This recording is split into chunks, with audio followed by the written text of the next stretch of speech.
கிறிஸ்துவுக்கு பிரியமானவர்களும் அனைவருக்கும் வணக்கம்.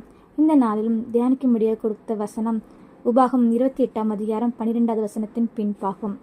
நீ அநேக ஜாதிகளுக்கு கடன் கொடுப்பாய், நீயோ கடன் வாங்காதிருப்பாய்.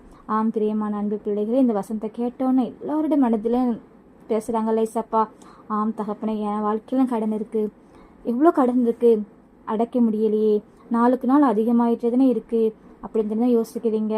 உங்களுக்காக ஒரு நடந்த சம்பவத்தை இந்த நாளில் சொல்ல விரும்புகிறேன். ஒரு அம்மாவுக்கு 15 லட்சம் கடன் இருந்துச்சான். அப்போ அவங்க யோசித்தாங்களாம், இந்த கடன் எப்படி அடைக்க அப்படின்னு தெரியாத நேரத்தில் இந்த வசனத்தை அவங்க வச்சு தினமும் என்ன செஞ்சுட்டு இருந்தாங்களாம், ஜோம் பண்ணிட்டு இருந்தாங்களாம். இசப்பா என் கடன் என்ன செய்யணும், அடைக்கப்படணும். அந்த தாயோட ஏக்கம் என்னன்னா, நான் கடன் கொடுக்காட்டாலும் பரவாயில்ல, ஆனால் என்ன செய்யணும், நான் கடன் வாங்காம இருக்கணும் அப்படின்னு சொல்லி தாயோட விசுவாசம். அப்போ என்ன தினமும் ஜோம் பண்ணிட்டாங்க, எஸ்அப்பா எப்படியாவது என் கடனை அடைப்பாங்க அப்படின்னு சொல்லி ஜோம் பண்ணிக்கிட்டே இருக்கிறாங்க. ஆனால் அந்த தாய்க்கு தெரியும் எந்த வழியில் என்ன செய்யாது, எனக்கு கடன் அடைக்க முடியாதுன்னு அவங்களுக்கு தெரியும். ஆனாலும் என் தேவன் என்ன செய்வார், கண்டிப்பாக என் கடனை அடைப்பார்னு சொல்லி தினமும் என்ன செஞ்சுட்டு இருக்காங்களாம், ஜோம் பண்ணிக்கிட்டே இருக்காங்களாம். அப்போ எதிர்பாராத ஒரு நாள் வந்துச்சு. அன்னைக்கு என்ன ஆச்சுன்னா, அவருடைய தூரத்து உறவினர் யாரோ ஒருவர் என்ன செஞ்சாங்களாம், வெளிநாட்டிலேருந்து வந்து இவங்களுக்கு உள்ள கடனை எல்லாவற்றையும் நான் அடைச்சிக்கிறேன் அப்படின்னு சொல்லி முன் வந்து அவங்க கடனெல்லாம் அடைச்சாங்கன்னு சொல்லி ஒரு இடத்துல சாட்சி சொன்னாங்க அந்த அம்மா.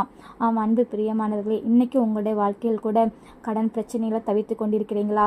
எனக்கு ஒரு பிரச்சனை இருக்குது, பண தேவைகள் இருக்குது, ஆனால் இதுக்கு எனக்கு தீர்க்க முடியலையே, நாளுக்கு நாள் அதிகமாயிட்டே இருக்குது அப்படின்னு சொல்லி புலம்பி கொண்டிருக்கிறீங்களா? அன்பு பிரியமானவர்களே, கவலைப்படாதீங்க.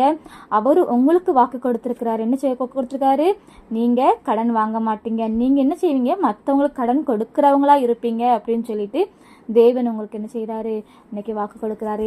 இதை நீங்கள் பிடித்து விசுவாசிப்பீங்கன்னா கண்டிப்பாக அவர் உங்கள் வாழ்க்கையில் கடன்கள்லாம் மாற்றி வருகிற நாட்களில் நீங்கள் கடன் கொடுக்குறவங்கள என்ன செய்வீங்க, மாறதுக்கு ஆண்டவர் வழிவகுப்பார். நம்புங்க, விசுவாசிங்க. விசுவாசத்தோட ஜெபம் பண்ணிங்கன்னா நிச்சயம் வருகிற நாட்களில் நீங்கள் ஆசீர்வாதத்தை பெற்றுக்கொள்வீங்க. ஆம் பிரியமாக.